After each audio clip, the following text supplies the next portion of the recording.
The brass bell hanging from the oak door of the Golden Vine gave a soft chime as the waitress stepped into her night shift. Rosalind Whitaker, 27 years old, her brown hair hastily tied at the nape of her neck, her gray eyes marked by long nights without sleep, her black uniform frayed at the cuffs. Her hands were roughened. Not the kind of hands one would expect to see in a five-star restaurant in the heart of Manhattan. She walked straight to the reception desk, her voice calm and even. "Could you show me the table schedule for tonight?" A young server standing behind the counter smirked. "Rosie, you must have the wrong place. The dishwashing area is in the back." Two others beside him burst into laughter. Another boy called after her. "Or maybe you want to apply across the street at the hamburger place. I hear they aren't too picky about who they hire." Rosalind didn't respond. She didn't frown, didn't argue, didn't walk away. She simply stood there, her gaze passing over each of them in turn, then asked in a very quiet voice, "Does Mr. Ashford have a reservation tonight?" The server rolled his eyes and let out a mocking laugh. "Mr. Ashford, you've been watching too many movies." Rosalind gave a small nod, almost imperceptible. "That's all right, I can wait." And she moved toward the corner of the room, standing silently beside a marble column, her hands folded in front of her, her back straight, like someone who had grown used to waiting in life, waiting for things other people never had to wait for. The laughter in the restaurant slowly faded. 40 minutes passed. Then the oak door opened. 4 men in black suits entered first, and behind them came a tall man, his black hair touched with silver at the temples, his blue eyes as cold as the North Atlantic. His gaze swept across the restaurant once, then stopped at the young woman by the marble column. The crystal glass slipped from the manager's hand and shattered on the floor, because the most powerful man in the northeastern United States, the head of the Ashford family, had just seen the woman he had spent 6 years searching for. And what he did next, in front of every staff member and guest in that restaurant that night, would ensure that none of them would ever again look at a waitress the same way. If you believe no one deserves to be judged by the uniform they wear, please leave a like for this video. Share the story with those around you, because someone out there might need to hear it right now, and don't forget to subscribe, so you won't miss stories about quiet souls who carry within them an entire sky of dignity. The crystal glass slipped from his grip and shattered against the oak floor into dozens of tiny fragments. For the first time in his life, his legendary composure failed him. The sharp sound startled the entire restaurant, cutting through the low murmur of voices like a blade. Yet, irresistibly, every gaze was drawn in one single direction, toward the tall man in a black suit, standing motionless in the middle of the red-carpeted aisle, his piercing gaze locked onto the waitress by the marble pillar, as if in that vast room there was no one else left but her. Sullivan Ashford did not move, did not speak, did not allow a single emotion to touch a face already known for its terrifying composure. He simply stood there, and that silence alone was enough to make the air in the restaurant thicken like winter fog. The 4 men in black suits behind him, the elite security team of the Ashford family, did not dare breathe too loudly. They understood that this moment did not belong to them, did not belong to anyone else except the 2 people facing each other in the center of the room. The 3 young servers behind the reception counter slowly turned their heads in the direction of their boss's gaze, and when they realized he was looking directly at the girl they had mocked 40 minutes earlier, the color drained from their faces in a single heartbeat. Bradley Pierce, the tall blonde server, the son of attorney Harrison Pierce from the Upper East Side, felt his knees begin to tremble, not from instinctive fear, but because in that instant he understood a terrifying truth, that the woman in the worn uniform with frayed cuffs was not an ordinary waitress, and the joke about the dishwashing station he had just a short while ago might be the most expensive mistake of his life. Chase Lindquist beside him swallowed dryly. Meanwhile, Trent Kowalski quietly stepped back half a pace, his eyes lowered to the floor as if searching for an invisible place to hide. Reggie Abernathy, the salt-and-pepper-haired restaurant manager, hurried out from behind the counter, his trembling hands clasped in front of his stomach, his voice unsteady with tension as he bowed. "Mr. Ashford, your private table has been prepared and ready since 8 o'clock. Please allow me to guide you." But Sullivan did not respond. He did not even glance at Reggie. He began to walk, slowly, one step at a time toward the girl by the marble pillar, the heels of his Italian leather shoes striking the polished surface with a heavy sound that echoed through the room which held its collective breath, like the ticking of a clock counting down to something no one understood. Rosalind Whitaker did not step back. She did not lower her head. did not turn her face away, did not make any gesture of someone overwhelmed by the power approaching her. She simply lifted her gaze to meet his, her gray eyes calm to the point of strangeness. Her calloused hands remained steady at her sides exactly as they had been since she first saw him enter. Sullivan stopped 2 steps away from her, and then, before the eyes of every staff member and diner in that 5-star restaurant in the heart of Manhattan that night, the most powerful man in New England, the head of the Ashford family, the chairman of Ashford Maritime Holdings worth $4 billion, did something no one could have imagined. He bowed his head. A deep, slow, formal bow. The bow of a man offered to the one who had once saved his life. And a bow that Sullivan Ashford had never given to anyone else in his entire life. His voice was low and rough, quiet enough that only Rosalind and those standing nearest could hear. Yet each word fell heavy as stone. "It has been 6 years, miss. There were times when I thought perhaps you didn't want to be found." And in that moment, Bradley dropped the leather-bound menu he had been holding. The sound of it striking the wooden floor rang out like the final period, at the end of a world that had just collapsed. The restaurant flinched at the sound, as if a thin sheet of fabric had been torn. A few diners set their forks down. An elderly woman seated near the window lifted her hand to cover her mouth, and Sullivan slowly straightened, unhurried, without the slightest rush. Yet those sharp eyes never left Rosalind for even a second. Bradley Pierce, the blonde server who had led the mockery exactly as she had stood when they first confronted her, stammered without forming words, his lips moving several times, before he finally forced out a broken question. "Sir, I had no idea she was the one you were looking for." Sullivan did not turn his head. He did not even bother to look at Bradley, as if the boy did not exist in this room, as if the question did not deserve so much as a glance. Instead, he spoke to the red-haired man with the neatly trimmed beard, standing rigid behind him. The loyal right hand who had stood beside him for years, Braden, arranged 2 tables together in the private section. "Tonight I want to sit with Miss Whittaker." His voice was not loud, did not press for emphasis, yet each word settled with the certainty of something carved into the air. Braden Kavanaugh gave a crisp nod, then turned and signaled subtly to Reggie. The restaurant manager understood immediately, not daring to delay even a single beat. He personally hurried toward the VIP section, issuing orders as he moved for 2 servers to reset the tables, replace the linens, add candles, change the glasses, replace the silverware. Everything had to be perfect. Everything had to be worthy. And everything had to be done within 3 minutes. At table number 4, near the window, Marguerite O'Donnell, her silver hair swept into a high bun and a strand of pearls wrapped around her neck, slowly took a sip of her Earl Grey tea, her aged eyes glinting with a quiet satisfaction. As if she had foreseen this from the very first moment, she saw Rosalind standing still by the marble pillar, with the posture of someone long accustomed to waiting for things others never had to wait for. She set the teacup back onto its saucer, smiled faintly to herself, and within that smile lived both sympathy and an old belief in a quiet justice that her late husband, the federal judge Harold O'Donnell, had taught her over 30 years of marriage. Rosalind finally spoke, her voice soft and hoarse as though it had not been used for words that carried real weight in a very long time. "Sir, please, don't draw attention like this. I am only a waitress here." Sullivan did not answer at once. He looked at her for a long time, his gaze moving across every line of her face, from the dark circles beneath her gray eyes to the thin scar that briefly showed along her collarbone beneath the edge of her uniform, as though comparing her to an image he had carried in his mind for 6 years. Then he shook his head, very slightly, very slowly, as if denying not only her words but the very possibility that such a mistake could exist in this world. "No, miss," he said, his voice dropping a tone. "For 6 years I have seen your face in my sleep, whenever the rain fell hard. I cannot be mistaken. And I will not allow myself to be mistaken." Rosalind did not know how to respond. She lowered her head, her worn hands clasping each other tightly at her waist, and for the first time that night, a faint tremor moved through her breath that only she could feel. Sullivan turned, his gaze sweeping once across the 3 young servers, pressed against the wall behind the reception counter. Only once, a single look, without a word, without a gesture of threat. Yet a single look from Sullivan Ashford was sometimes more terrifying than 100 spoken threats.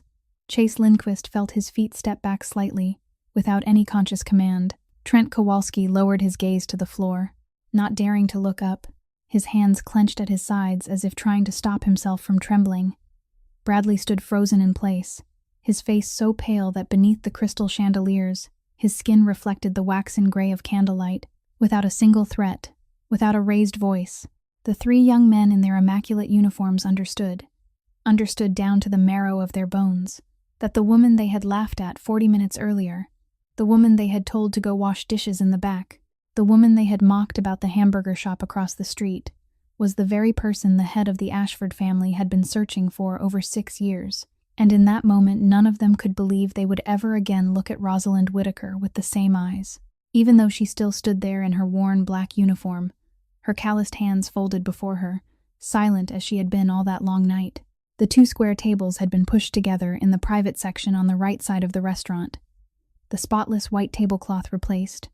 2 small candles already lit, their gentle flames reflecting softly against the crystal glasses newly arranged. Sullivan walked ahead, one hand resting lightly behind his back. He personally pulled out the red velvet chair and inclined his body with quiet courtesy, as though inviting an honored guest, rather than a waitress who had just been mocked by her own colleagues.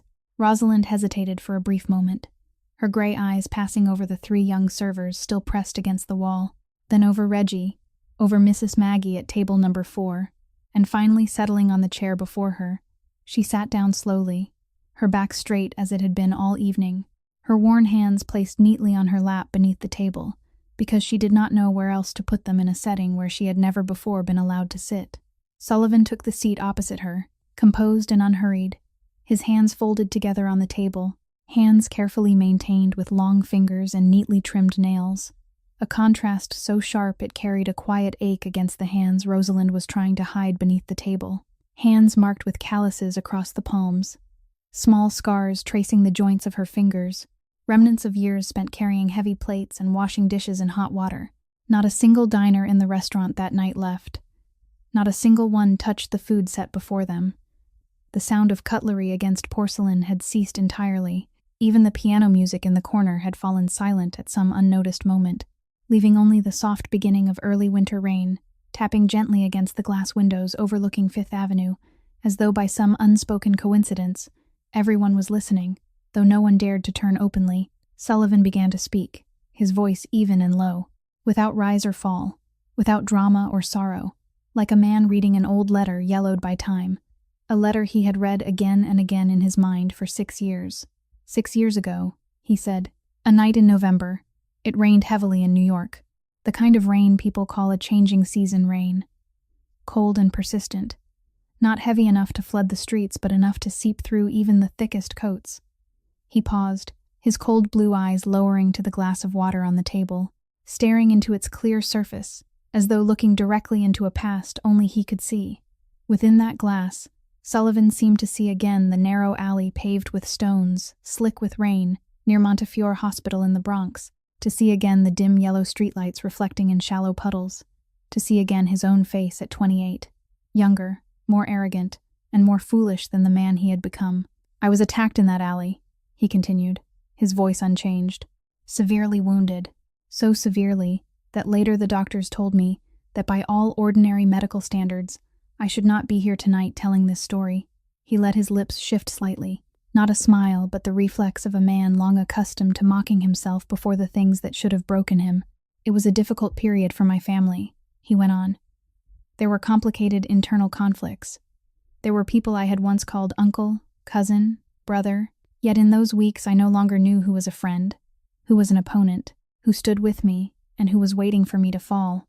The 3 young servers remained pressed against the wall, backs nearly touching the gold-lined silk behind the reception desk. None of them dared leave, even though Reggie had quietly signaled for them to return to the kitchen.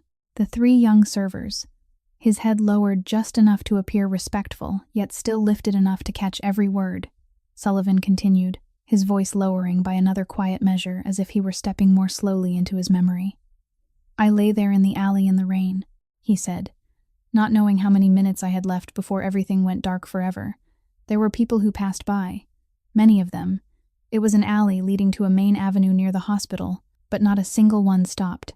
I heard hurried footsteps, the sound of umbrellas opening, the voice of a woman crying out before pulling her child along faster. I do not blame them, he said softly. When an ordinary person walks through a rainy night and sees a stranger lying on cold stone covered in wounds, walking away is the natural human response.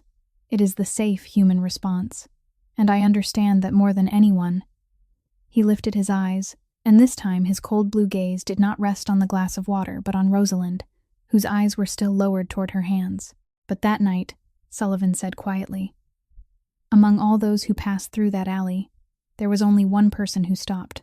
Sullivan turned his gaze toward Rosalind, and when he looked at her this time, that icy blue of the North Atlantic had softened, leaving behind something closer to a deep and enduring gratitude, a gratitude that had been held back and quietly nurtured for 6 long years. His voice gentled, lower, slower, as though each word had to pass through a memory he had kept hidden in the deepest part of himself. She was 21 at the time, he said, walking home from the hospital on a rainy night, without an umbrella, without a coat warm enough, wearing only a thin fabric jacket that I believe she had already worn through 2 winters before that. She had just sat in a doctor's office and heard a sentence no one wishes to hear in a lifetime, that her younger brother Timothy, 7 years old, did not have much time left, that the treatment options had reached their final limit, that the only thing she could do now was stay beside him as much as possible. In the remaining weeks, Rosalind lowered her head further, her hands tightening together beneath the table until her knuckles turned white. A single tear fell quietly onto the black fabric of her uniform skirt. Yet she did not raise her hand to wipe it away, because to wipe it away would mean admitting that she was crying, and she did not know if she had the strength to stop once she allowed herself that truth. She was crying as she passed through that alley, Sullivan continued. Not the kind of sobbing one often sees on the street, but the quiet crying of someone who has cried too much in life until tears flow as a reflex without sound. She could have walked away like everyone else did, he said, his gaze passing over each listening face in the restaurant. A young woman of 21, alone, on a rainy night, in a part of the city not known for its safety, and before her a stranger badly wounded lying on cold wet stone. In her mind she had more than enough reason to turn and run, and any one of us here tonight, placed in her position, would likely have done exactly that. But she did not run. Sullivan paused, and in that moment of silence, for the first time since he had entered the restaurant that evening, when he spoke again, there was a faint trace of emotion in his voice that even Braden behind him recognized, because Braden had stood beside his boss for 12 years and had never heard him speak that way to anyone. She knelt beside me, Sullivan said, on the cold rain-soaked stone, without hesitation, without questions, without asking who I was or why I was there. She simply did the one thing a decent human being would do in that moment. She took off the only thin jacket she had on her body, in the bitter cold rain of November, and pressed it firmly against my wound to stop the bleeding.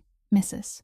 Maggie at table number 4 set her Earl Grey teacup down onto the porcelain saucer very gently, yet that small sound still echoed in the complete stillness, and she lifted a thin finger to touch the corner of her eye, where a tear had just formed but had not yet fallen.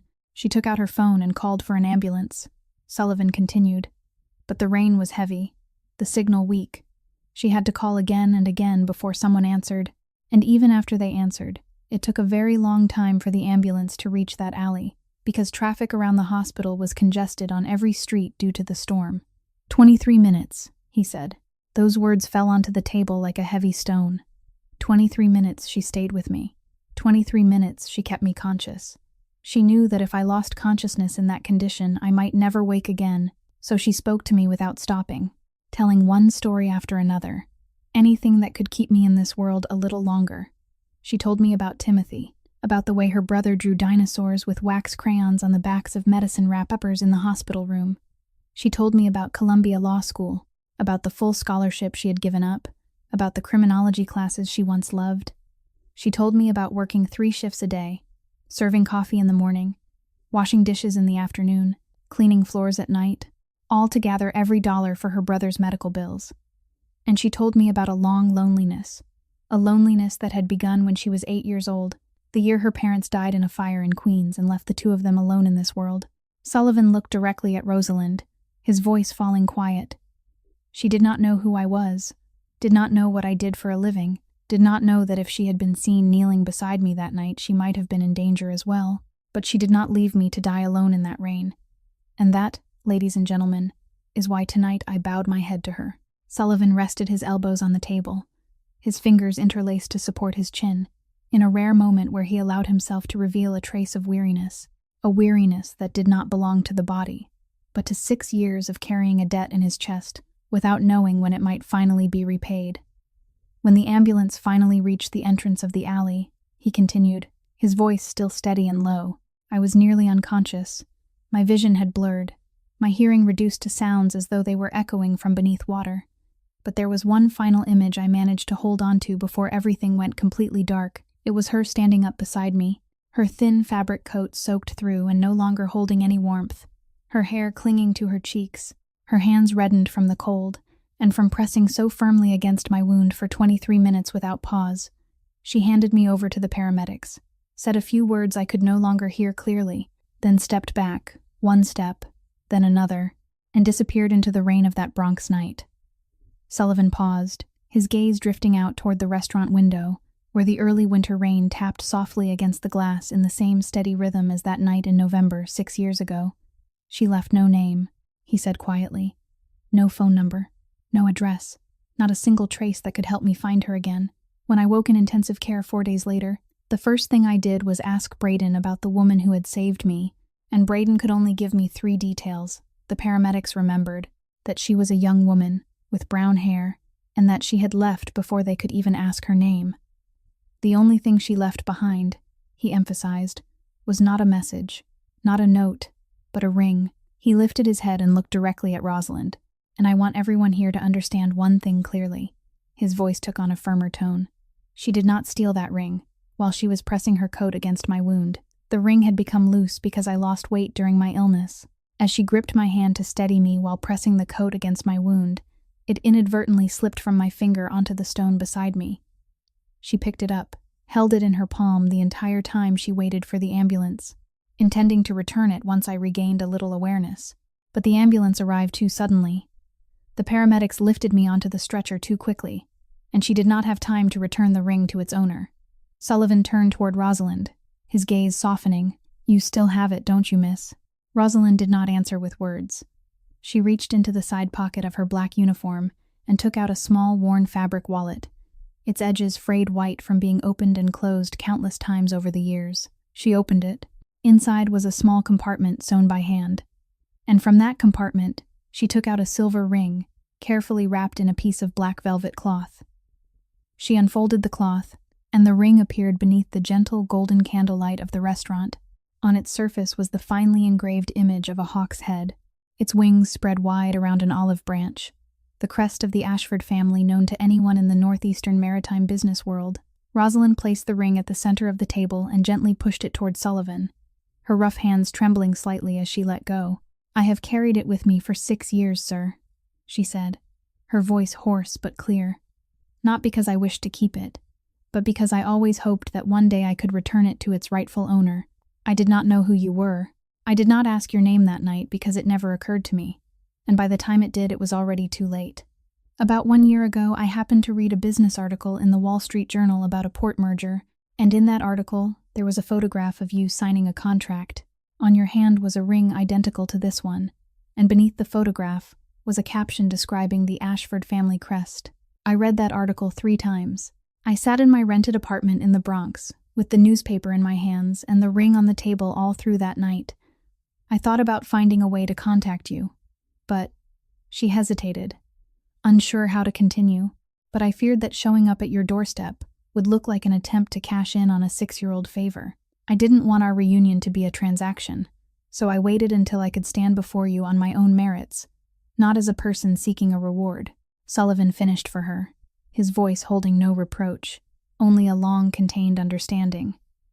You thought I had moved on, that bringing back something like that might cause discomfort, that you were only a waitress and had no reason to knock on the door of a $4 billion corporation? Rosalind nodded slightly, her gray eyes lifting to meet his blue ones, and for the first time that night she did not look away. Sullivan looked at the silver ring lying between them for a long moment.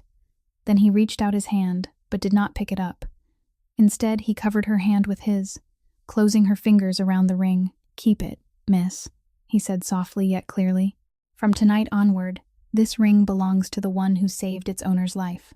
Sullivan's hand was still resting lightly over Rosalind's calloused fingers when Bradley finally gathered enough courage to speak, and when the sound left his throat, it was no longer the sharp, mocking tone from an hour earlier, but something unsteady, trembling, so quiet that one had to strain to hear it in the stillness of the restaurant.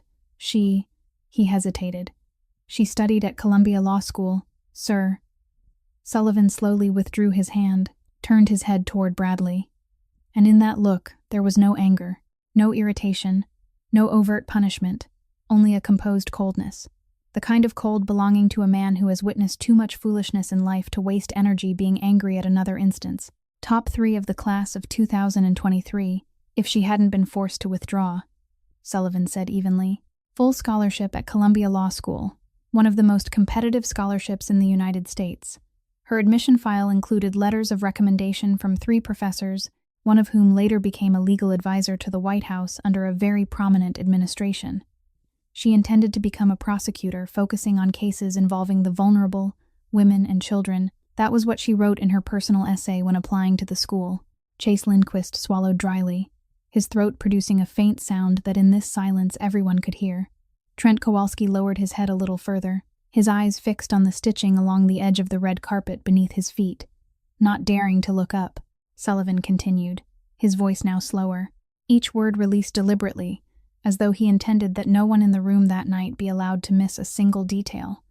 But Timothy, her younger brother, was diagnosed by doctors at the City Children's Hospital with a severe illness in the year she began her 2nd year of university. A kind of illness whose treatment required extremely expensive medication, prolonged hospital stays in specialized wards, rounds of chemotherapy where each session alone cost as much as an entire year of tuition at a public university, and the insurance provided by the orphanage where the 2 of them had grown up refused to cover most of those expenses, stating that specialized treatment did not fall within the scope of the basic coverage their budget could afford. The orphanage could not help further because it too was struggling with reduced funding from the city.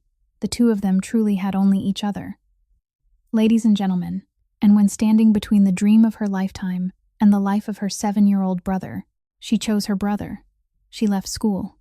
Even though the dean and 3 professors offered to do everything they could to hold her place for her return when things stabilized, she worked 3 shifts a day for 2 years, serving coffee in the morning at a small shop on Broadway, washing dishes in the afternoon at an Italian restaurant in the West Village, cleaning floors at night in an office building in the financial district. 3 shifts, 7 days a week, not a single day off, not even on Christmas, not even on her birthday. All her earnings were sent directly to the hospital account. 2 years like that. Ladies and gentlemen, the 3 young servers stood speechless against the gold-lined silk wall. Bradley felt a faint dizziness. He remembered his own joke about Rosalind needing to move to dishwashing at the hamburger place across the street. A sentence spoken just an hour earlier that had now become a stain that would never be washed from his memory. His throat went dry. His face flushed hot, while the rest of his body felt cold. Sullivan continued, his voice now fully lowered. But those 2 years were still not enough. Ladies and gentlemen, Timothy did not survive. Her brother passed away on an early spring morning while she was finishing a night shift and had not yet made it back to the hospital. And when the funeral ended, when everyone had left, when the fresh earth at the small cemetery in Queens had been settled, she was left with a hospital debt of $47,000, not covered by insurance, a debt that a young woman without a college degree, without family, without relatives, would have to carry for the rest of her life. He paused, then added a sentence that made the 3 young servers unable to raise their heads. I have had people searching for her for 6 years, hired multiple private investigation firms in New York and neighboring states, checked hospital records where Timothy had been treated, old school records, records at the orphanage, but she changed her address 3 times in 6 years, changed her phone number, cut off all contact with anyone who had known her during her school years. She did not want to be found. Sullivan turned to Rosalind, his gaze softening into a quiet question. Why, miss? Rosalind remained silent for a long moment. She looked at the silver ring resting in her palm, then raised her eyes to meet his. Because I do not want anyone to owe me anything, sir, she answered softly. I only did what any decent human being should have done on that rainy night, and something like that does not deserve to become a debt for anyone.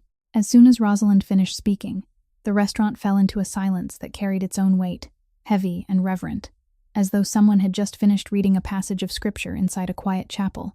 And then from table number 4, near the large window overlooking Fifth Avenue, there came the soft scrape of a chair being pushed back across the oak floor, a small but distinct sound that rang out like a judge's gavel, lightly striking wood to signal the beginning of a session.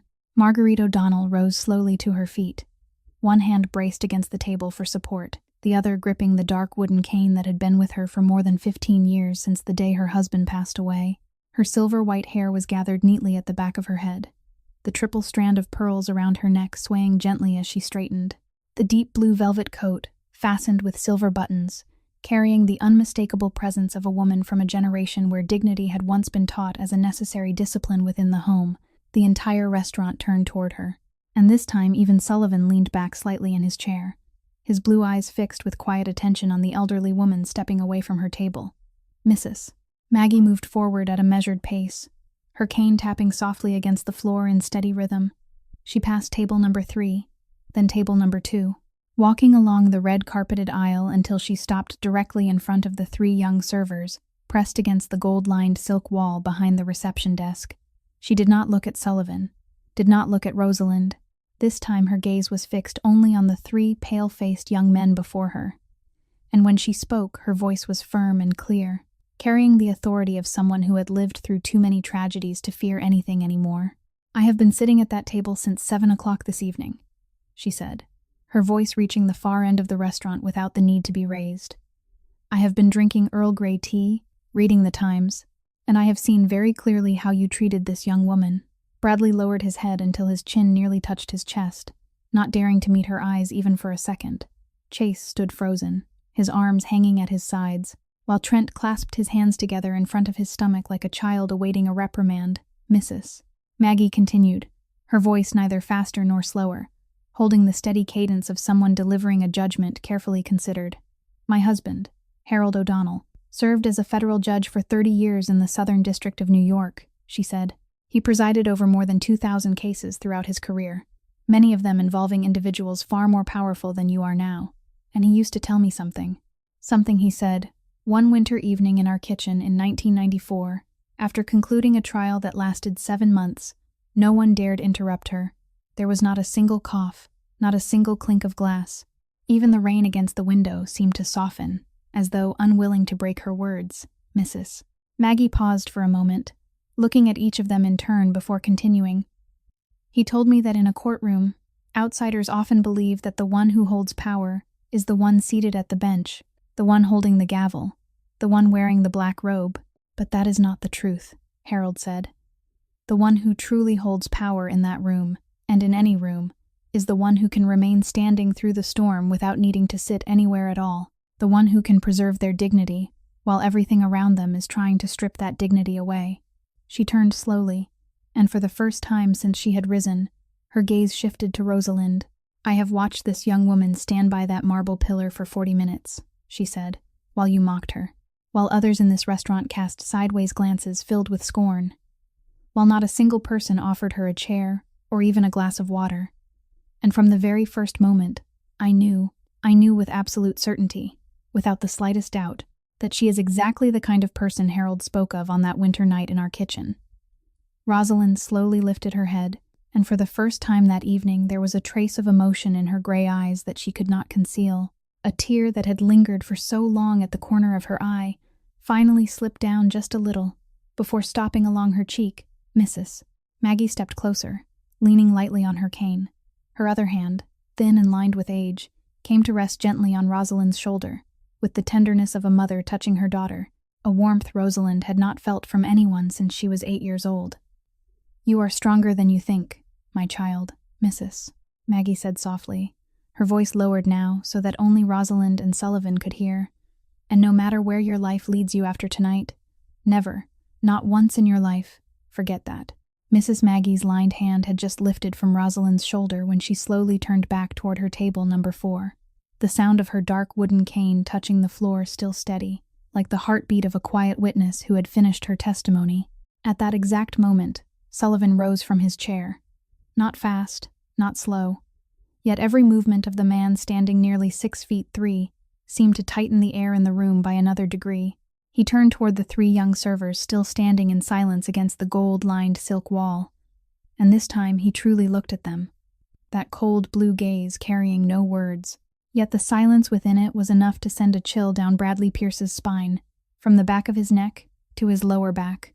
"Reggie," Sullivan called, his voice low but clear, and Reggie Abernathy nearly hurried across the floor from the reception desk to stand beside him in 2 quick steps, head bowed, hands clasped before his stomach. "Yes, sir," the manager's voice trembled. Sullivan did not look at him. He kept his gaze fixed on the 3 young men as he spoke, each word pronounced with the precision of a legal statement being read in a courtroom. "My company, Ashford Maritime Holdings, currently owns 62% of the parent corporation managing this restaurant chain, including the Golden Vine and 9 other locations across the Northeast, which means that with a single call tomorrow morning, these 3 employees will no longer be permitted to set foot in any establishment within this chain." Reggie nodded repeatedly, his head lowered. "Of course, sir. Immediately. I will prepare the termination procedures tonight if you wish." Bradley felt his knees weaken. He did not know where to look, did not know what to do, and in his mind there echoed only the voice of his father, Harrison Pierce, the attorney who had sent him here to learn how to respect working people before entering Harvard Law School.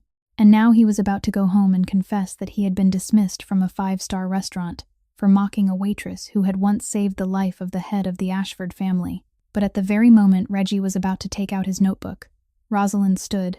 She rose slowly, without noise, without drama. Yet every eye in the restaurant turned toward her as she took one step, then another, until she stood beside Sullivan, and then she did something no one in that room, not even the 4 seasoned bodyguards of the Ashford family standing behind him, could believe. She lifted her calloused hand and gently placed it on the sleeve of Sullivan's tailored Brioni suit. The entire restaurant held its breath. In 12 years of serving as Sullivan's right hand, Braden Kavanaugh had never seen anyone reach out and touch the Ashford patriarch in such a direct and uninvited way. Not even the highest-ranking officials of allied families, not even the most celebrated hostesses of Boston and New York high society. But Sullivan did not pull his arm away. He simply lowered his gaze to that hand, the hand marked with calluses across the palm, with small scars along the joints of the fingers, resting against the smooth, black cashmere sleeve of a suit worth thousands of dollars. He looked at it for a long moment, then raised his eyes to hers. "Mr.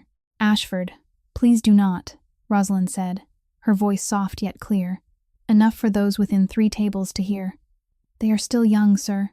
They are showing the ignorance of youth, not calculated cruelty. And those 2 things, sir, are very different." Sullivan remained silent, his gaze locked onto her face. Rosalind drew a quiet breath, then turned her head, her gray eyes for the first time that evening passing calmly over the 3 young men. "I have worked in this restaurant for 9 months, she said evenly. "In those 9 months I have heard words far harsher than what they said to me tonight. There were nights I returned to my rented apartment in the Bronx and sat on the stairwell crying because I did not want to wake the landlady downstairs. But the next morning, I still put on this uniform and came back to work. Not because I do not know how to fight back, Mr. Ashford." She turned back to him. "But because I chose this way of living for myself, that I would not let the words of others define who I am." She paused briefly, and when she spoke again there was a quiet firmness in her voice. "If tonight you punish these 3 because of me, sir, then the debt of gratitude you are trying to repay after 6 years will become something else, something that is no longer kindness, something I do not wish to be the beginning of. I do not want that to happen tonight." Sullivan looked at her for a long time, a very long time, the cold blue of his eyes gradually softening into something Braden behind him no longer recognized in the man he had served for so many years. Then Sullivan exhaled quietly and gave a slight nod. He turned to the 3 young servers, his voice still low but now final, like a door closing. "Did you hear her?" he said. "The woman you mocked tonight has just saved your jobs." As soon as Sullivan finished speaking, the 3 young servers standing against the gold-lined silk wall seemed to be struck in the chest by an invisible wave, and the first one unable to bear that weight was Bradley Pierce. He stepped forward away from the wall, stood straight in the middle of the red carpet, then bowed deeply, so deeply that his chin nearly touched the buttons of his uniform vest. "Miss Whitaker." His voice trembled, each word leaving his throat carrying the collapse of the pride of a 26-year-old raised in privilege on the Upper East Side. "I am sorry. I am truly sorry. What I said to you tonight is unacceptable under any circumstance. I have no excuse for myself, and I do not dare ask for your forgiveness. I only ask that you hear me say that I know I was wrong." Chase Lindquist beside him slowly stepped forward as well, and bowed his head, his light blonde hair falling forward to cover half of a face flushed with shame.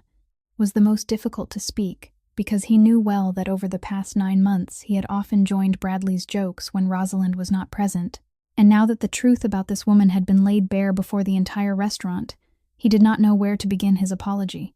"We are sorry, Miss Whitaker," the two of them said together, their voices hoarse, their heads lowered as if before an altar. Rosalind looked at the three of them for a long moment. Her gray eyes held no triumph, no satisfaction, no relief of someone whose justice had just been restored. In those eyes there was only a long weariness, the weariness of 9 months walking past a wall of ridicule every night in that black uniform, of 6 years paying off hospital debt, of nearly 20 years of being an orphan since the age of 8, a weariness that had accumulated so deeply that she no longer had the strength to feel joy at a late apology. "You may lift your heads," she said, her voice even and gentle, the same tone she had used earlier to ask about table arrangements when she first stepped into the restaurant that evening. "I do not need you to bow to me. I have never wanted anyone to bow before me, not even those who have hurt me." The three of them hesitated, then slowly raised their heads one by one, their eyes red as they looked at her in disbelief. Rosalind stepped a little closer, her gaze resting longest on Bradley. "You will be attending Harvard Law School next fall, will you not, Bradley?" Bradley flinched, his eyes widening in surprise. "How do you know that, miss?" Rosalind's lips curved slightly, not quite a smile, but the faint movement of someone accustomed to observing the world in silence. "You wear a Yale graduate ring on the ring finger of your right hand, the kind one does not wear unless one takes pride in it. And 2 weeks ago, when I was cleaning Reggie's desk while he was in a meeting, I happened to see your resume in an open drawer. It listed Harvard Law School under your conditional acceptance. I did not mean to read it. I was only cleaning." Bradley pressed his lips together, his hands clenched at his sides, tears gathering at the corners of his eyes, though he struggled to hold them back. Rosalind continued, her voice softening slightly. "You have a bright future ahead of you, Bradley. Your father is a capable lawyer. You have received a proper education. You have been given opportunities that millions of young people can only dream of." But she paused, her gray eyes meeting his directly. "Do not waste all of that by looking down on others. When you become a lawyer one day, Bradley, many clients will walk into your office wearing worn clothes, shoes with their soles nearly gone, hands rough and calloused like mine. They will bring you stories that cannot be seen from the surface, stories heavier than what an ordinary person can carry. Treat each of them with the same respect you did not give me tonight. That is the only way your apology now will truly mean something." Bradley pressed his lips until they turned pale, and at last the tears broke free and ran down his cheeks, but he did not raise a hand to wipe them away. "Yes, miss," his voice choked. I promise you that." Chase and Trent beside him nodded firmly, both feeling as though a weight had been lifted from their chests, a weight whose meaning they might only fully understand much later in their lives. Sullivan stood beside them, the cold blue in his eyes now entirely softened as he looked at Rosalind, and for the first time in 6 years, he truly understood why he could not forget the woman who had knelt beside him in the rain that night, in November. It was not because she had saved his life, it was because she was the kind of person who could save a stranger in a storm, and 6 years later, still be the kind of person who would stand and protect those who had hurt her only an hour before. When Bradley's tears finally stilled at the edge of his chin, and the 3 young servers stepped back into their places against the gold-lined silk wall, Sullivan gently gestured toward the red velvet chair across from him and invited Rosalind to sit again. She hesitated for a brief moment, then lowered herself back into the seat, her calloused hands resting once more on her lap beneath the table just as they had at the beginning, the silver ring engraved with the hawk crest still resting quietly in the palm of her left hand, like a piece of evidence from that rain-soaked night 6 years ago.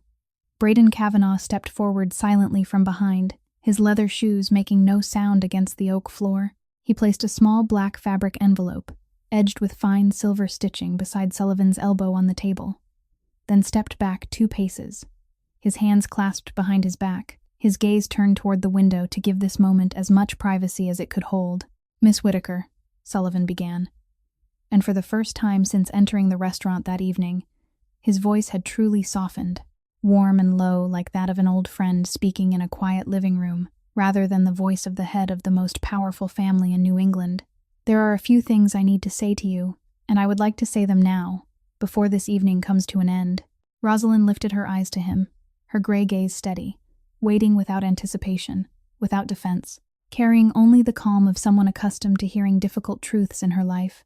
"The hospital debt of $47,000 that you have carried for all these years at the children's hospital where Timothy was treated," Sullivan said, "as of this afternoon has been paid in full, transferred directly into the hospital's account, with transaction confirmation and an electronic receipt sent to the email address which I believe you have not opened for at least 2 weeks, from tonight onward. In your financial records with any credit institution in the United States, that debt will no longer exist." Rosalind opened her mouth, but no sound emerged. Her gray eyes that had remained strangely calm all night now blurred, and for the first time in many years, a tear not shed in solitude, in her rented apartment in the Bronx, slipped down her cheek. Then another, then a third. Her calloused hands trembled lightly on her lap as she tried to draw a breath deep enough to find her voice. But her chest felt as though it were pressed down by something unseen, the air refusing to pass freely. "Sir," she whispered, her voice breaking, losing its composure. "You cannot do this. I cannot accept it. It is too much. Too much for a rainy night 6 years ago. Too much for something anyone should have done." Sullivan placed his hand on the table, not touching hers, but close enough for her to feel the warmth of a patience cultivated over 6 years. "You can accept it, miss." His voice was gentle yet firm, "because this is not a gift, not charity, not a one-sided repayment. This is only a very small part of a debt I have owed you for 6 years. A debt that if I do not repay even in part, I will not be able to sleep peacefully through any remaining rainy night of my life." He gently pushed the black envelope toward her, his index finger resting on its surface for a moment before withdrawing. "Inside this envelope," he said, "is a personal letter of recommendation from me, addressed to the Dean of Columbia Law School, Professor Patricia Halloran, someone I have known through charitable work for 10 years. They have agreed to hold your place for you to return starting in the spring semester next year, resuming at the 3rd year exactly where you left off 6 years ago. The remaining 2 years of tuition have been fully paid. Living expenses, rent in Morningside Heights near the campus, books, health insurance, all have been advanced into a separate account in your name." Rosalind shook her head, tears slipping down her cheeks and falling onto the pristine white tablecloth, leaving small damp marks on the expensive linen. "I cannot, sir. I truly cannot." Her voice trembled. "This is far greater than any debt you believe you owe me." "You can, miss," Sullivan repeated, his voice still calm but final as a closing judgment. "Because this is not a gift. It is an investment in the future, and I am a businessman wise enough to recognize a valuable investment when I see one. This world, Miss Whitaker, needs more prosecutors with a heart like yours, and I have the means to ensure that the world receives what it needs." He paused, looking directly into her tear-filled gray eyes. "But if you do not wish to return to school for any reason, I have another offer. My company owns 12 fully legitimate restaurants across New York City, 3 of which opened just last year and are currently in need of a senior general manager. With your academic background from Columbia combined with 9 months of practical experience here at the Golden Vine, you are fully qualified for such a position, with a starting salary that would ensure you never again have to worry about rent or your evening meal." Rosalind looked down at the black envelope on the table, then at Sullivan, then out the window where the early winter rain tapped steadily against Fifth Avenue. Her hands that had known years of labor trembled, not from fear, not from cold, but from a feeling she had not allowed herself to experience for 6 years. 6 years of working 3 shifts a day, believing her life would remain an endless chain of 5 o'clock mornings, empty late-night subway rides, and hospital bills stacked in the drawer of her kitchen table, and tonight, in the span of a single hour, that entire chain could come to an end.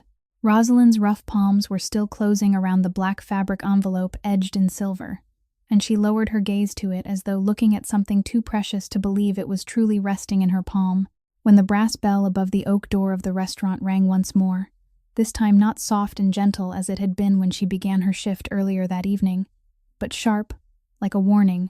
The door opened, and a man of about 40 stepped inside. He was of average height with a solid frame, wearing a charcoal wool coat slightly worn at the shoulders with time, his black hair cut short and threaded with strands of gray at the temples far earlier than his age would suggest, his face marked by a thin scar running from beneath his right ear down along his jaw, the mark of a life that had not been easy. He did not wait to be seated, did not pause at the reception where a new hostess had just risen to greet him, did not look around for companions.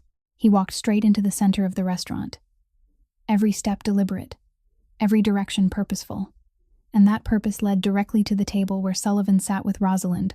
Braden Kavanaugh, who had stood still for nearly an hour with his hands clasped behind his back, broke from his position in an instant, stepping forward, his broad body forming a living shield before Sullivan.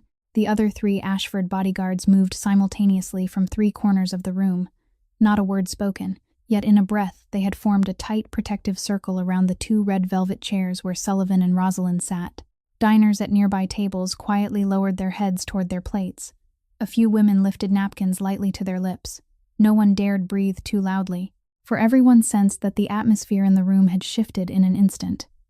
The stranger stopped 3 steps from the protective line, stood upright, then slowly raised both hands to shoulder height, palms open toward Braden. Nothing in them, not a single object, not a single suspicious movement. He even opened his coat deliberately, so all could see the simple white shirt and loosened tie beneath. "I did not come here to cause trouble." Ashford, his voice was low and rough, edged with the hoarseness of a man who had not slept properly for days. "I came only to speak with you, for 5 minutes, and then I will leave." Sullivan remained seated, unmoving, but his cold blue eyes swept over the man from head to toe in less than 2 seconds, taking in every detail. Then he gave a slight nod to Braden, and his right hand, still ready, shifted just enough aside for Sullivan to look directly at the uninvited guest. "Ronan Blackwood," Sullivan said evenly. "I thought you were in Chicago until the end of the month." "I was in Chicago," Ronan replied. "But there is something important I need to say to you in person. And when I heard you were here tonight, I drove straight from LaGuardia Airport to this address." His gaze flicked briefly toward Rosalind, resting on her face for the span of half a breath before returning to Sullivan with the restraint of a man who understood the boundaries of a public place. "What lies between our families has gone on too long. Ashford," Ronan continued, "nearly 8 years. And in those 8 years both sides have suffered. Both sides are tired. Both sides have reached the point where men must sit down and speak as men. I came tonight to propose a formal meeting. Tomorrow. No force, no threats, no lawyers, no witnesses. Just you and me sitting across from one another in a room and saying what should have been said long ago." Sullivan remained silent, evaluating, his blue gaze fixed on Ronan's face, missing nothing. Across from him, Rosalind watched quietly, and her criminology-trained eyes from 3 semesters at Columbia recognized something even Braden might not have seen. Ronan's right hand, the one raised to show harmlessness, trembled slightly, not evenly, not the tremor of fear, nor of a man concealing a weapon, but the tremor of someone who had gone too many nights without sleep, who had spent too much strength on decisions he no longer wished to prolong. The shadows beneath his eyes were so deep that even the crystal chandeliers could not soften them, his face thinner than it should have been for a healthy man of 40. This man, Rosalind understood silently, had not come to begin something. He had come to end something. Sullivan finally spoke, his voice still without visible emotion. "You could have called, Ronan." "I know I could have called," Ronan answered, "but I needed you to see with your own eyes that I came alone. No escort, no armored car waiting outside, only a taxi, which you may verify through the restaurant's security cameras if you wish. It is the only way I could think of to show you that I truly intend to sit and talk." Sullivan held his gaze a moment longer, then gave a slow nod. 10 o'clock tomorrow morning," he said calmly. "Office on the 42nd floor of Ashford Maritime. I will be waiting." Ronan nodded in return, then turned to Rosalind and did something no one in the restaurant expected. He inclined his head slightly toward her, a gesture of quiet respect rare in the world he belonged to. Then, without another word, he turned and walked out. The brass bell above the oak door chimed once more behind him, as if closing a chapter that tonight was not yet ready to be fully opened. The brass bell above the oak door had only just finished its final chime behind Ronan Blackwood, yet the air inside the restaurant remained drawn tight like a string pulled to its highest tension. Diners who had set down their napkins at some unnoticed moment now checked their watches discreetly. A few tables quietly signaled for the bill, yet no one dared rise and leave while Sullivan Ashford had not yet moved, for everyone present was perceptive enough to understand that this night had not yet reached a point where an outsider's motion could break what was unfolding. Braden Kavanagh spoke first, still standing beside Sullivan, his broad frame not entirely released from its protective stance, his right hand resting near the left side of his coat out of long habit formed over 12 years. "Sir," his voice low and controlled, meant only for Sullivan and Rosalind, "are you certain this is not a trap? For 8 years the Blackwood family has never once initiated a formal meeting with us. And Ronan's sudden appearance tonight here in a public restaurant carries too many elements that do not align with his usual manner." Sullivan did not answer immediately. He leaned slightly forward, his cold blue gaze not turning toward his loyal right hand, but instead settling directly on Rosalind's gray eyes across the table. "What do you think, miss?" His tone calm, yet unmistakably a genuine question. Rosalind lifted her head, surprised for a moment, her calloused hands tightening lightly around the black fabric envelope resting in her palm. "You are asking me, Mr. Ashford," she replied softly. "You observed him from the moment he entered," Sullivan said. "I saw that clearly, and I want to know what you saw, that perhaps even Braden and I may have overlooked." Rosalind hesitated briefly, her gaze drifting toward the window where Ronan had just disappeared behind the shadow of a passing yellow taxi, then returning to Sullivan. His right hand trembled slightly when he raised it. "Sir," she said, but not the tremor of a man afraid of being discovered with something hidden, nor the tremor of someone restraining anger. "I have observed those kinds of tremors during my training. This was the tremor of a man who has gone too many nights without sleep, likely at least 5 or 6 nights without proper rest, and perhaps not enough food for several days. The darkness beneath his eyes was too deep to be concealed even under the crystal chandeliers here, and beneath his jaw there was a faint shadow of stubble from someone who had not had time to shave properly, despite attempting to maintain a composed appearance." She paused, then continued. "But what convinced me he came with sincere intent, sir, was his voice, when he mentioned the conflict between the two families lasting too long. His voice dropped unconsciously by a single note, and his chest lowered slightly, as if releasing a breath he had held for a very long time. That is not how a man recites something rehearsed in front of a mirror. That is how a man speaks, when he is truly tired of carrying something for years." She met Sullivan's eyes steadily. "I do not know the full history between your families, sir. I did not even know the name Blackwood before tonight. But if you ask for my opinion as someone trained to observe people, I believe he came here to end something, not to begin a trap." Sullivan nodded slowly, and this time in his blue eyes there was something Braden had not seen in years when his employer assessed another person. A quiet, unforced respect. "Where did you learn to observe like this, miss?" Sullivan asked, his voice now stripped of its earlier coldness. "Columbia Law School has a strong minor program in criminology," Rosalind replied.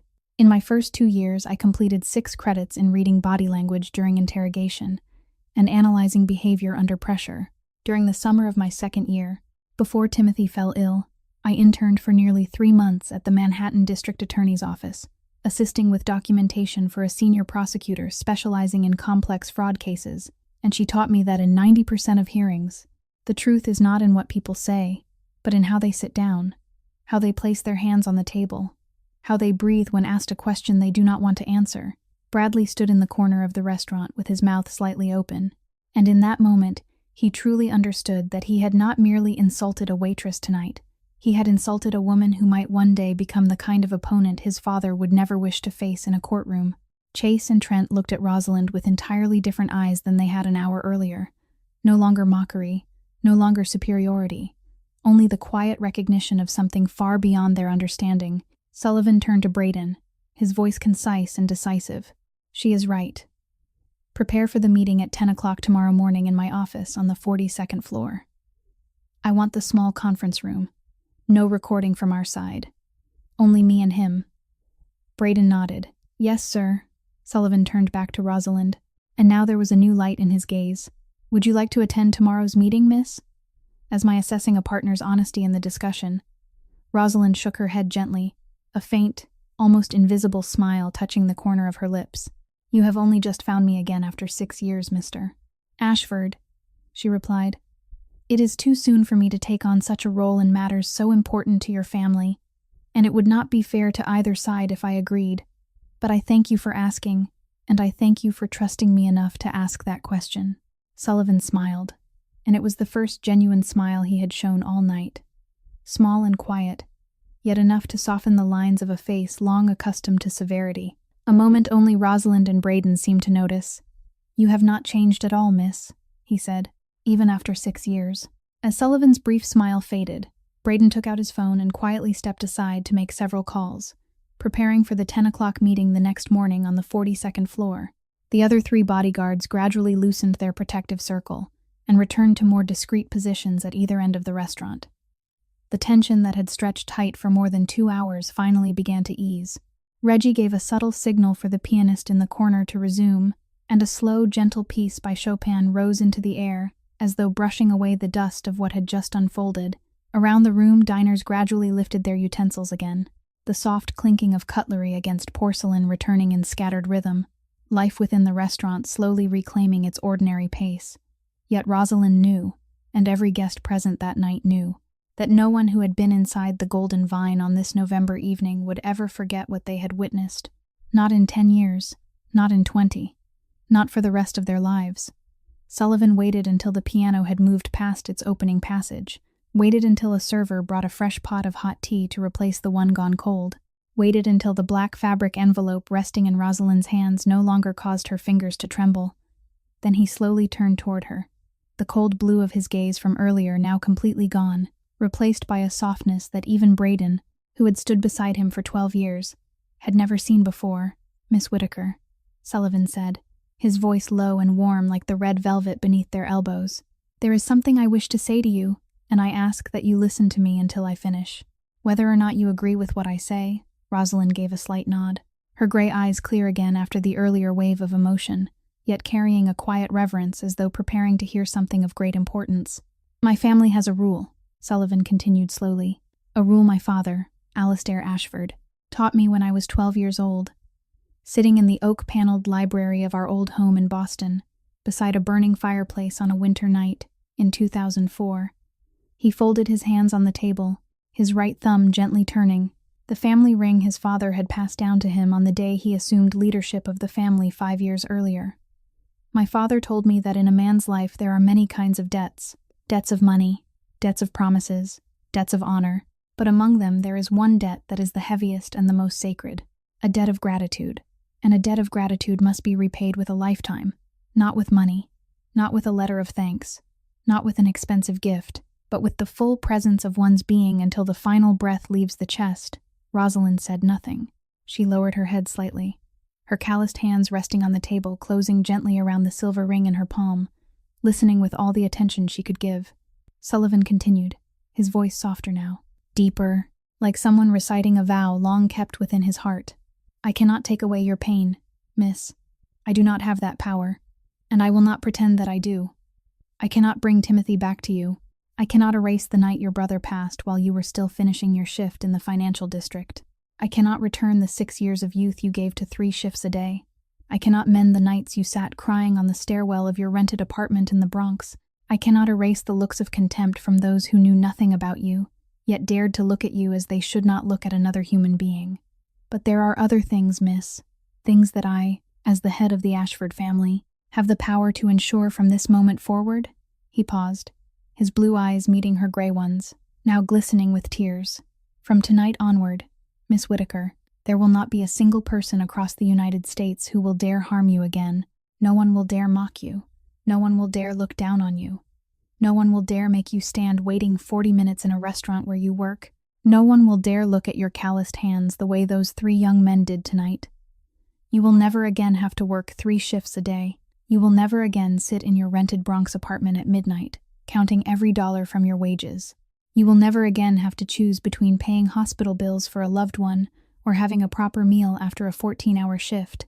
Sullivan looked at her for a long time, a very long time, and when he spoke again, his voice had lowered into something like a vow, spoken in a quiet chapel rather than in a 5-star restaurant. "You do not have to love me, miss. You do not have to agree to be with me. You do not have to work for me. You do not have to accept anything I placed in that envelope if you do not wish to. You are free to return to your apartment tonight and never call me again, and I will still keep every promise I have just made. The only thing I ask of you tonight is to allow me to repay this debt of gratitude in my way, not in the way you believe is fair, but in the way that allows a man who has carried sleepless nights for 6 years to finally set that burden down. That is the only thing I ask of you tonight." Rosalind lowered her head. One tear fell onto her hand, then another, landing upon the silver ring engraved with the hawk crest resting in her left palm. And for the first time in 6 years since Timothy passed, she cried, not from pain, not from exhaustion, not from loneliness. She cried because for the first time in her adult life, someone had stepped willingly into her burden without asking anything in return.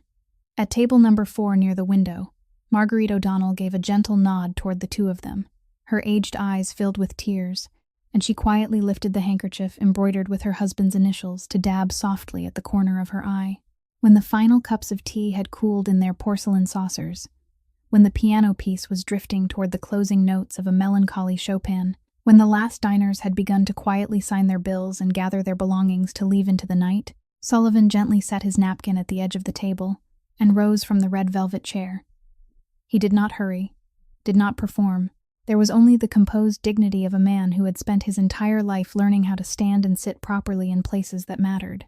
He extended his hand toward Rosalind, palm open, a gesture both old-fashioned and gracious, at once an invitation and an expression of respect. "Allow me to take you home tonight, Miss Whittaker." His voice warm now, carrying none of the cold that had accompanied him for more than 2 hours. Rosalind hesitated for a brief moment, her gaze drifting toward the window where the early winter rain had softened into a fine mist over the trees along Fifth Avenue. "I live in the Bronx, sir," she said quietly. "It is far from the center. You do not need to. The car is waiting outside," Sullivan replied gently. "And tonight I am in no hurry to return anywhere." She placed her calloused hand into his wide and warm palm, slowly, carefully, as though unable to believe such a gesture could be real after a life accustomed only to the touch of hands carrying plates, hands holding cleaning cloths, hands counting loose bills inside a worn wallet. Her hand nearly disappeared within his. Yet the two did not fall out of rhythm, the contrast sharp and aching, yet strangely harmonious. The entire restaurant, as if summoned by a single unspoken signal, rose to their feet as they began to walk toward the door. No one spoke, yet table by table people stood, gentlemen folding their napkins, ladies inclining their heads slightly, as though part of a ritual no one had taught them. Reggie Abernathy stood beside the reception desk, head bowed, hands folded before him in the posture of a man bidding farewell to the most significant guests of his life. Bradley Pierce stood at the oak door, his eyes still red from earlier, and as Rosalind passed he bowed deeply, so deeply that his forehead nearly reached his clasped hands. "Miss Whittaker," his voice broke. "Thank you." Rosalind paused, turned to look at him for a moment, her gray eyes now calm again, and when she spoke there was no reproach, no lesson, only the gentleness of an older sister who had endured much and now spoke to someone younger. "Bradley," she said, "I hope that one day you will become a lawyer, and when you do, I hope you will be the kind of lawyer who stands for those who have no voice to defend themselves in a courtroom, those who come into your office with hands like mine and eyes that do not dare expect too much. If you can do that for 10 years, for 20 years, for your entire career, then that will be the best way to thank me, far better than any apology you could offer tonight." Bradley nodded firmly, tears rising again yet no longer hidden. "I promise, miss," he said, his voice trembling but clear. "I will spend my life trying not to break that promise." Chase Lindquist and Trent Kowalski on either side of him bowed deeply as Rosalind passed, saying nothing. Yet their eyes spoke all that words had not yet found. At that moment, Marguerite O'Donnell approached with her cane, its wooden tip tapping softly against the oak floor in a steady rhythm. She placed her lined hand gently on Rosalind's arm, and with her other hand, she offered a square card edged in gold, printed on thick paper, her name engraved in brass on the front, an Upper West Side address and private telephone number on the back. "My dear child, Mrs." Maggie said softly, "if ever you need this old woman, for anything at all, advice, a cup of tea, a quiet place to sit on a sorrowful afternoon, this is how you may reach me. My husband Harold has been gone for 15 years, but he left me many connections within this city's legal system, and I am still strong enough to make a few calls when needed. I can help, child, I promise." Rosalind accepted the card and carefully placed it into the inner pocket of her small fabric wallet, beside the place where she had kept the silver ring for 6 years. Her gray eyes filled with tears, yet for the first time that night, there was a new light within them, faint, but the first light after a very long darkness. They stepped out of the restaurant. The brass bell above the oak door chimed once more, this time no longer the sound of a waitress beginning her shift. The Manhattan night was cold, the early winter wind slipping through collars, yet Sullivan's brioni coat still rested over her slender shoulders, keeping her warm for the short walk to the curb. A long black limousine waited outside. Braden opened the rear door and stood aside with quiet courtesy. Before stepping into the car, Rosalind turned once more to look at the facade of the Golden Vine, the tall windows glowing with warm yellow light, the red velvet curtains drawn halfway, the gold lettering above the stone entrance. For 9 months she had walked through that door in a worn black uniform. For 9 months she had believed it might be the highest place her life would ever reach, that each day would mirror the last, that at 30, 40, 50 she would still be carrying plates, washing dishes, cleaning floors through endless nights. But tonight, standing beside the black limousine, with Sullivan's coat on her shoulders and the silver ring in her wallet, she looked at the Golden Vine one last time, and knew with certainty that she would never return to that place in that black uniform again. 1 year later, it was still the Golden Vine in the heart of Manhattan, with the brass bell hanging on the oak door, still the tall glass windows glowing with warm golden light, and the gentle sound of a piano drifting from the corner. Yet so much had changed that if anyone from that November night a year ago were to walk in now, they would have to blink several times before believing what they were seeing. Table number 4, near the window overlooking Fifth Avenue. The table where Marguerite O'Donnell once sat with her Earl Grey tea for 2 hours as a silent witness to a story that had spanned 6 years, had now become the regular table of another woman. Tonight Rosalind Whittaker sat in that same red velvet chair, wearing a simple black dress tailored from fine wool that fit her figure now no longer frail as it had been the year before. Her chestnut brown hair cut neatly at shoulder length in a classic style, the silver ring engraved with the hawk crest that she had carried for 6 years now, worn as a pendant on a slender silver chain around her neck. Swaying gently in the candlelight whenever she moved, her gray eyes were still those same eyes, but the dark circles beneath them had almost completely faded, and within them now lived a quiet peace she would not have dared to imagine a year ago. Across from her sat Sullivan in the second red velvet chair, his dark hair touched with a few more strands of gray at the temples after a year of difficult decisions. His tailored brioni suit still carried the composed authority of a man accustomed to leading an empire, yet the blue of his eyes, when he looked at her across the candle, bore none of the cold North Atlantic edge that even Braden Kavanaugh, watching from a distance, might no longer recognize. Much had changed over the course of that year. Rosalind had returned to Columbia Law School at the start of the spring semester in her 3rd year, exactly where she had paused 6 years before, and after only 1 term she had risen to the top of her class.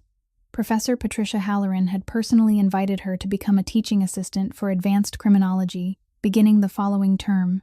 Alongside her studies, she managed a small restaurant within Sullivan's chain in Midtown, not because she needed the income, but because she was desoblant to keep the discipline of work, to remain beside those who carried plates and wiped floors as she herself had done just 1 year earlier, to never forget the feeling of calloused hands touching the white linen of a tablecloth.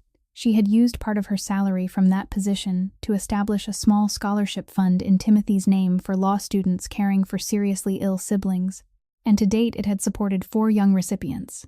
Bradley Pierce, the blonde server from that night, had chosen not to attend Harvard Law School as his father had wished, but instead transferred his ambition to New York University Law School to study under a professor specializing in pro bono defense for the poor, and by agreement with his father, Attorney Harrison Pierce. He continued to serve at the Golden Vine every weekend to learn through his own hands. As his grandfather once had learned the law, he approached the table slowly and respectfully, carrying a glass pitcher of water with lemon slices, bowing lightly before placing the glass down. "Miss Whittaker," his voice now steady and warm in a way it had not been a year before, "what would you like to have this evening?" Rosalind looked up, and this time, her smile was real, the smile of someone who had found peace after too many years in a storm. "Bradley," she asked, "how are you? How is New York University Law School?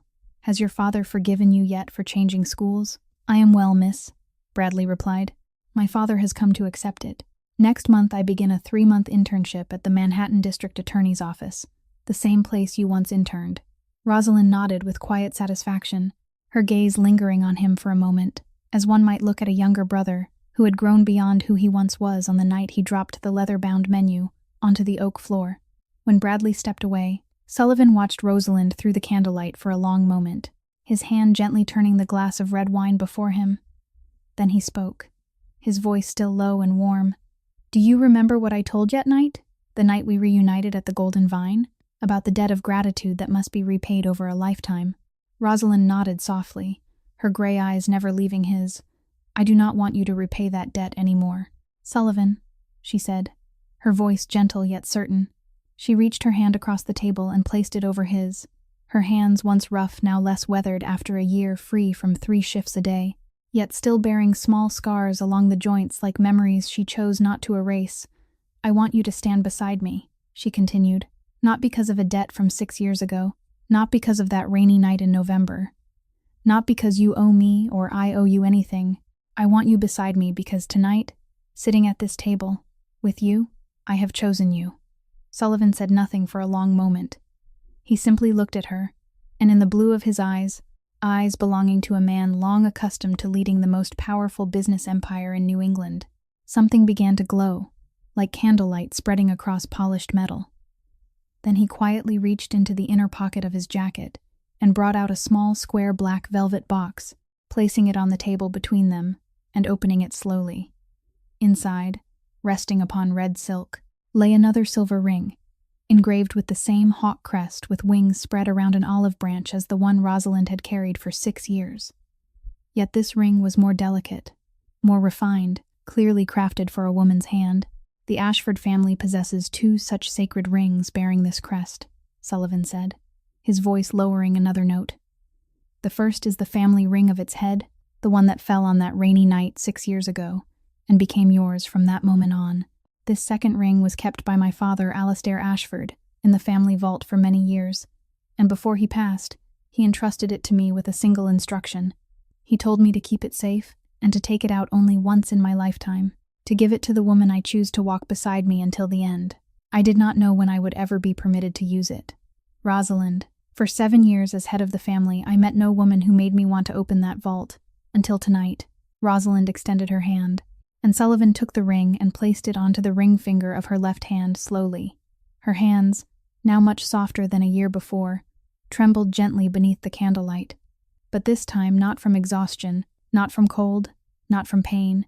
At that moment, Bradley passed along the other side of the restaurant, glancing toward table number 4, then toward the small brass plaque installed beside the reception desk 6 months earlier, its inscription simple enough for anyone to read in 3 seconds. "Every person carries a story you cannot see. Treat them as you would treat your own fate." He smiled quietly to himself. He was one of the few in the restaurant who knew the true story behind that plaque, and he silently promised that one day, when he became a decent lawyer defending those without a voice, he would tell this entire story to his children around a family dinner table on a winter evening, so that the rainy night of November, 6 years before, and the night the head of the Ashford family bowed his head inside the Golden Vine, would never be lost to time. The story of Rosalind Whittaker and Sullivan Ashford closes here, closing beside a candle still burning and a brass plaque that has found its words. If this story has touched any part of your heart, even for a brief moment, we hope you will offer us a subscription, a like, and share it with those you care about, so that we may find the strength to bring you more stories that move the heart each day. How did you feel about tonight's story? Which moment touched you the most? Which character left the deepest impression? We warmly invite you to leave a few lines in the comments below, because each of your words is how we hear the feelings from the hearts on the other side of the screen. We wish all of you watching this a life of good health, peace, joy, and quiet happiness in every day. Thank you, and we look forward to seeing you again in the next story.